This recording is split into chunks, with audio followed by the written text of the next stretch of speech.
Et bonjour tout le monde. J'espère que vous m'entendez. Merci, merci d'être à l'heure. Et juste, on va attendre quelques instants, quelques autres participants pour qu'ils puissent nous joindre. Parfois, ils sont, voilà, de plus en plus, ils commencent à me joindre. Déjà dans une, déjà, c'est bien.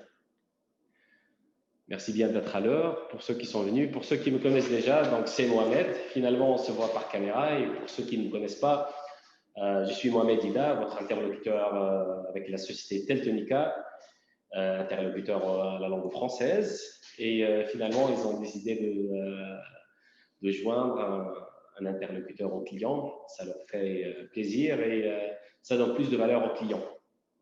Et voilà, donc on va juste attendre encore quelques minutes et ensuite on va commencer, peut-être dans 2 minutes, on va commencer.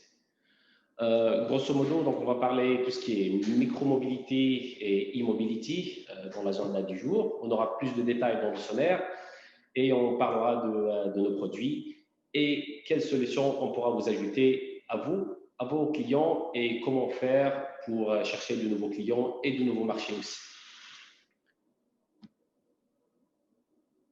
Bonjour, Javier.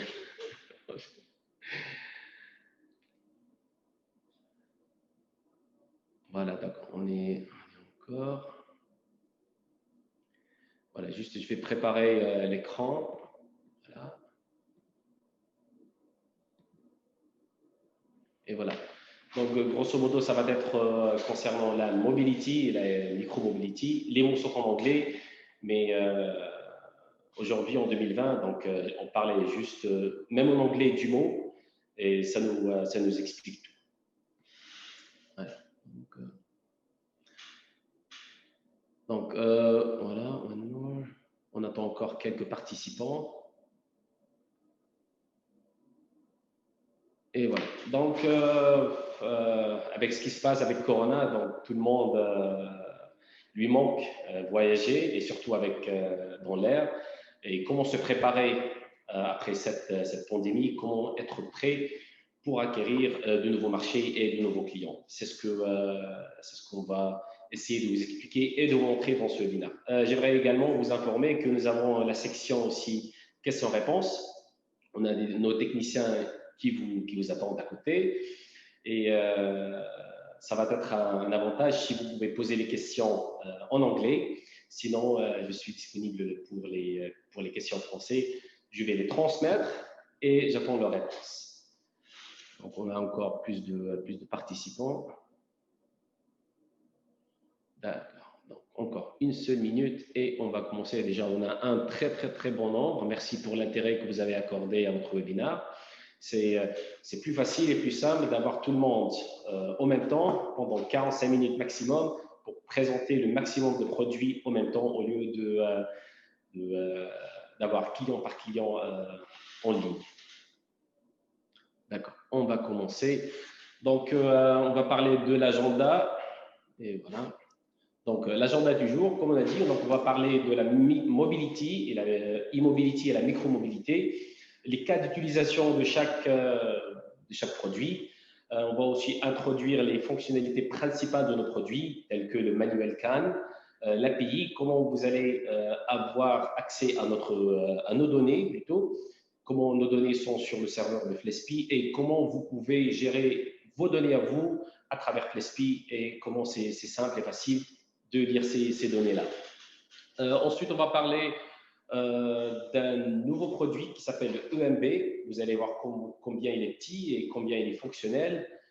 Si je dirais que 2 € pièce, un élément de 2 € pièce, est-ce que ça lui rend important ou pas? Mais vous allez voir comment.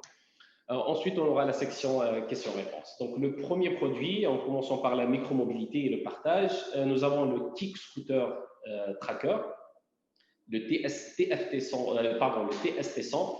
C'est un produit qui est déjà disponible sur le marché. Nos clients qui l'ont déjà, ils le connaissent très bien et on va le présenter. Ce boîtier qui prend en charge les données de l'engin, donc ce qu'on appelle le ECU, donc Engine Control Unit, ou bien en français, l'unité de contrôle centrale du moteur, directement à partir du Kick Scooter. Il est simple et petit, très intelligent comme solution aussi.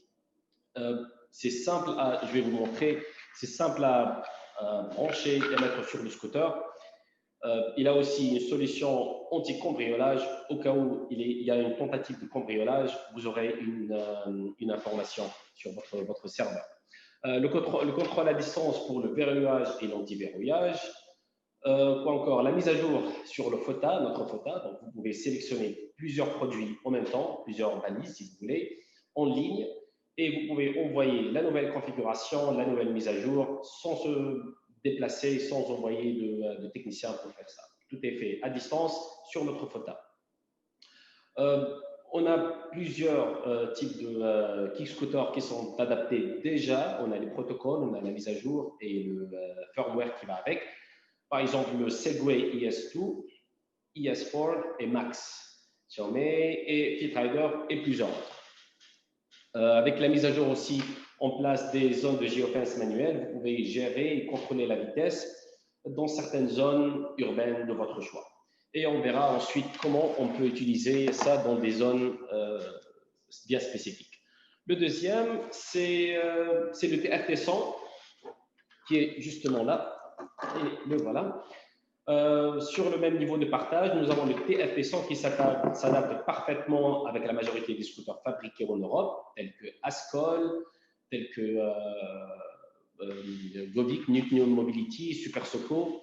Il a une très haute alimentation de 10 à 97 volts qui lui rend accessible non seulement pour les e-scooters, et on verra ensuite sur quel engin on peut l'utiliser. La même chose en ce qui concerne le FOTA, mise à jour qui peut être faite à distance, et le in-out, input et output sur le configurateur qui vous permet de choisir quelles sont les configurations à choisir, à envoyer sur votre serveur et recevoir les données. Les interfaces sont plusieurs. Pour ce TFT, ce sont le CAN, RS232, RS485 et le UART qui sont les plupart interfaces qui sont connues sur le marché européen. Ensuite, on va passer sur un autre cas d'utilisation. On l'appelle le e-forklift tracker. Le même produit, le TFT100, pour ceux qui souhaitent augmenter leur part de vente sur le marché et le télésiège et de la mobilité électrique, cette unité a encore augmenté plus de voltage. Donc, on peut l'intégrer sur le forklift, qui est en français le lever de charge. La mise à jour aussi se fait via l'OTA, une connexion Bluetooth tout très simple.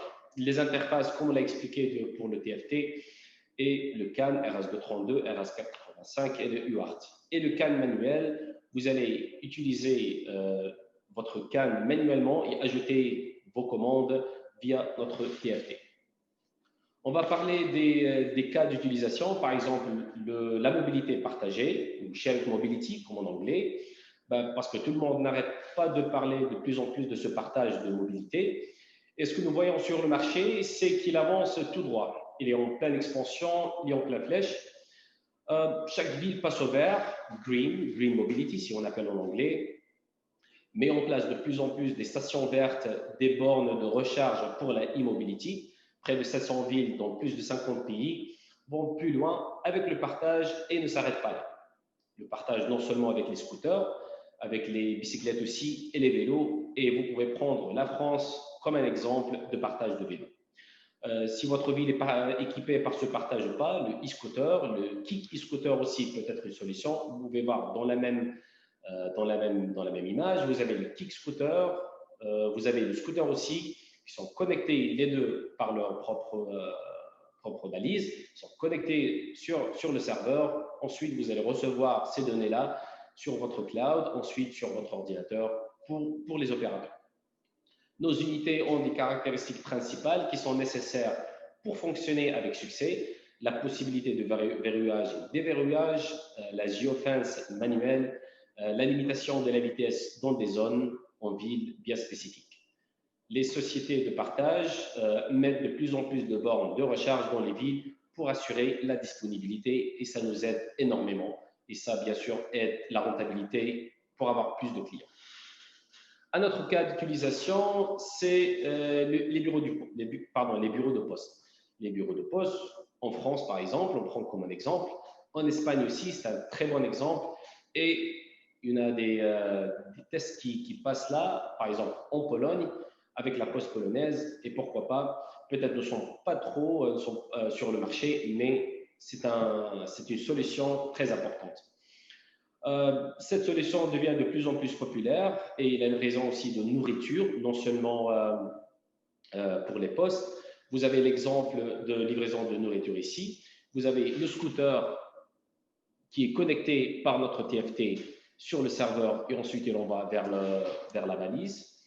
Et avec ce qui se passe avec Covid, les gens sortent de moins en moins dans les rues, donc ils commencent à demander la nourriture à distance.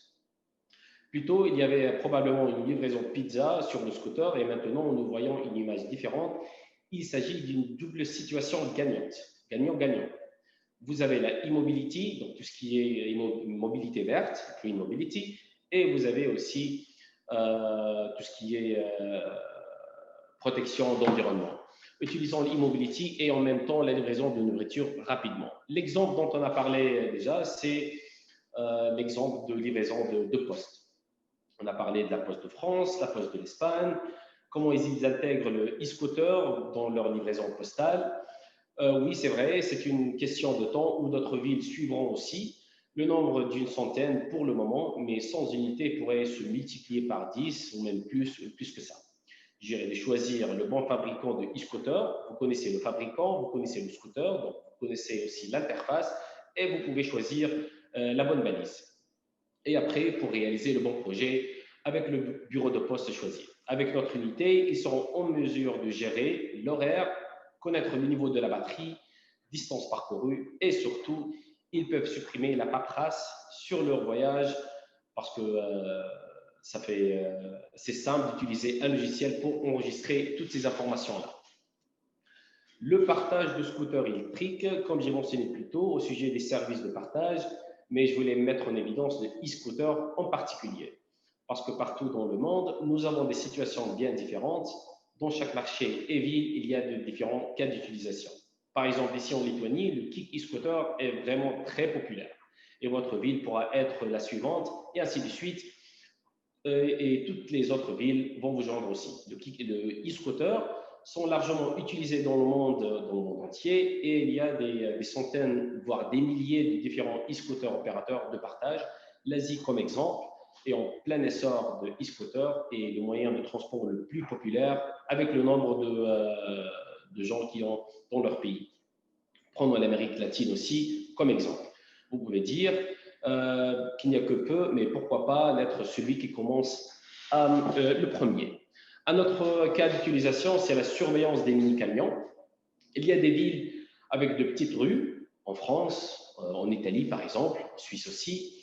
Il y a des quartiers où les gros camions de poubelle ne peuvent pas conduire. Et ici, les petits camions électriques, si vous voulez, viennent en aide. Et la plupart d'entre eux, comme j'ai expliqué, sont électriques. Connecter notre appareil et surveiller les heures de travail, les charges du camion, la batterie du camion à distance. Vous pouvez également ajouter notre unité supplémentaire et utiliser pour savoir si les déchets ont été déchargés, ont été ramassés et si le conducteur ne pouvait pas le faire ou il pouvait le faire. Aussi, en parlant de cela, nous pouvons nommer les voitures de golf aussi comme exemple, les camions de bureau de poste qui a besoin aussi de livrer de plus grandes boîtes, mais je peux partager cela avec vous plus tard. Un autre exemple, c'est la gestion de transport aéronautique ou dans les aéroports. Cette gestion peut être aussi électrique et comme on a parlé tout à l'heure, donc voyager donc nous manque déjà, mais pour cette raison, pourquoi pas ne pourrons pas se préparer et être bien préparé pour le retour dans l'air. Gestion des transports de l'aéroport électrique, un cas d'utilisation très important, mais les aéroports payent d'énormes taxes. Pour réduire ces taxes-là, ils tournent vers un transport d'énergie vert. C'est ce qui comprend tout le transport. Il y a des chariots de bagages, des escaliers électriques, comme vous voyez dans l'exemple, qui sont connectés, avec nos balises, qui ont une étanchéité IP67 qui leur permet de travailler dans toutes les conditions et se connecter vers le serveur. Ensuite, vous aurez vos données. Parfait pour votre aéroport local, puisqu'ils ont augmenté le voltage et ainsi avoir des interfaces différentes. Faites-nous savoir quel transport vous souhaitez intégrer et faites-nous part de ça. Un autre cas d'utilisation, c'est la gestion de e-forklift. Le forklift, donc le leveur de charge. Gestion des leveurs de charge. Comment savoir si votre chariot élévateur fonctionne ou pas? Comment le savez-vous? Si vous ne perdez pas d'argent. Le leveur de charge fonctionne, l'heure compte, l'horloge compte, l'argent rentre. Parce que chaque heure où votre chariot élévateur ne fonctionne pas, vous êtes en train de perdre de l'argent. Par vous, je veux dire les clients, vos clients à vous.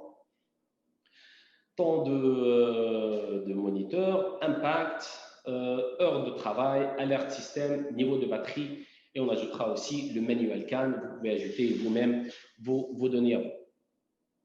Donc, on va introduire la boîte manuelle, tout ce qui est de CAN manuel. On va parler de l'API et notre lecture de données, le e-scooter, kick-scooter support, les protocoles personnalisés, les fonctionnalités de partage aussi.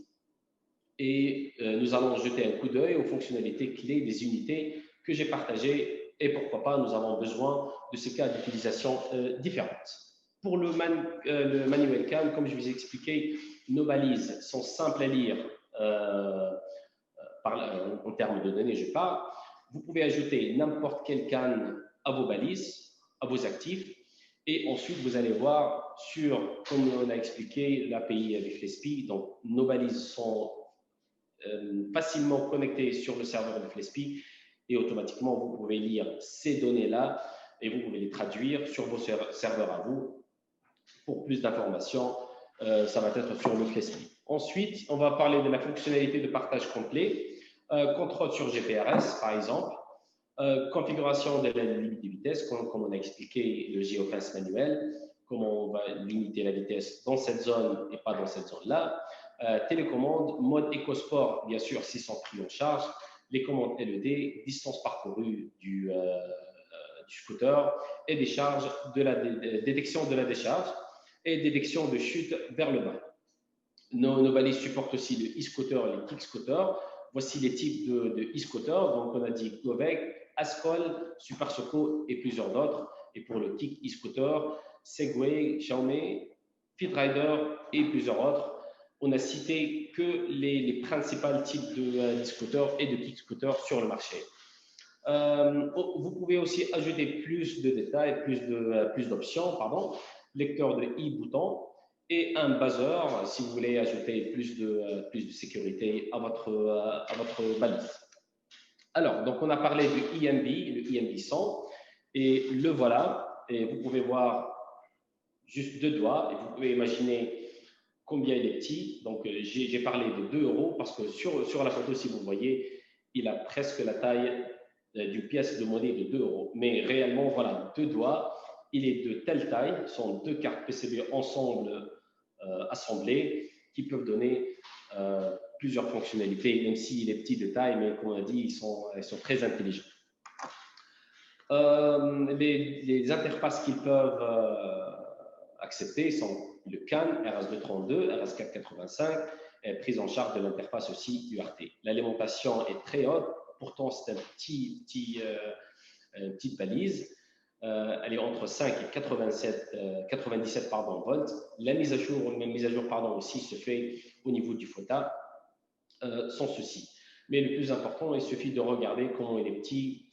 Pour nous, c'est un chef-d'œuvre d'ingénierie qui combine notre connaissance en une seule pièce. On a pris tout ce qu'on a pu apprendre sur le marché, les besoins du client, on les a mis ensemble dans une balise vraiment très petite qui peut être installée sur un vélo, sur un scooter, sur n'importe quel autre engin et ne peut pas être même identifié. Avec la possibilité aussi de chargement ou de configuration à partir de cette balise-là. Nos techniciens sont à votre écoute. Si vous avez des questions, n'hésitez pas à les noter, à les envoyer. Il y aura aussi l'email. Ceux qui me connaissent, donc vous avez déjà mon contact. Je suis disponible à vous. Sinon, on a aussi l'email alors, Monzer Youssef. Donc, Monzer, on va commencer par Monzer. Vous avez les contacts de Teltonica, info@teltonica.lt. Et le sujet, vous pouvez juste noter le sujet d'aujourd'hui.